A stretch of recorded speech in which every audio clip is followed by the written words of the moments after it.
Hello, Half Full Monty here for the next little video here. I recently I just got some stuff in from the Montana Leather Company. I found them online, and my dad's his spurs.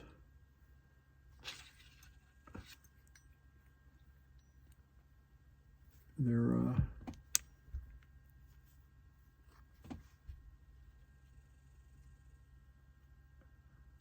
he got these from his grandmother on my grandmother's side of the family.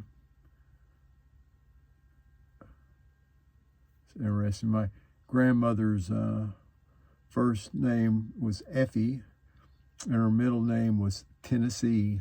But anyway, her mom, Dad thought a whole lot about her.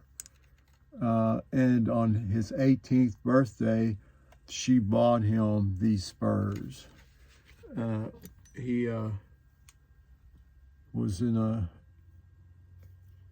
living in a little town called Mercury, Texas, in Central Texas. Actually, the center of Texas. But he worked the ranch. He was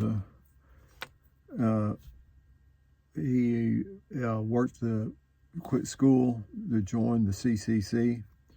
And I don't know if I think they had an age limit. Anyway, he went out to New Mexico and was what they called a dynamite monkey, where they build bridges, and they lowered these boys down on a rope with a board, kind of a swing looking thing, and they would drill holes in the rock and put dynamite in there, and then they would pull them up. But anyway, this so that was in he turned 18 in 1938, born 1920, so these are like 86 years old.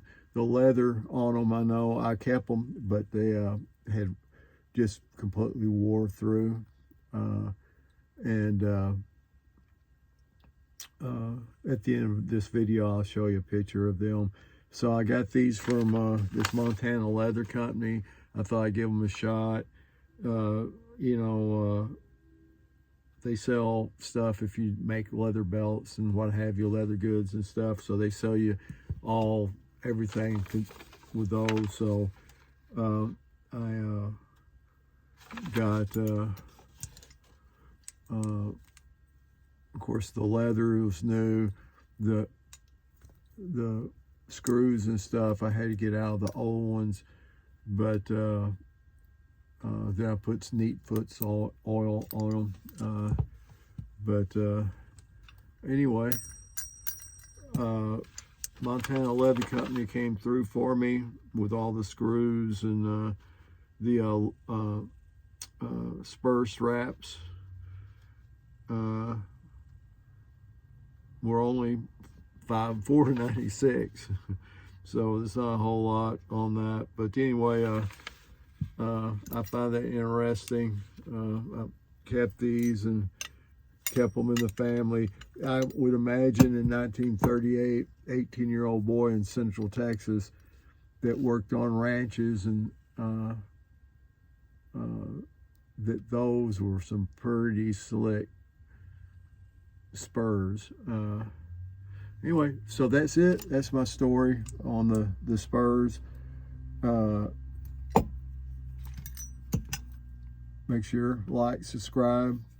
Thanks for viewing, and Half Full Monty out.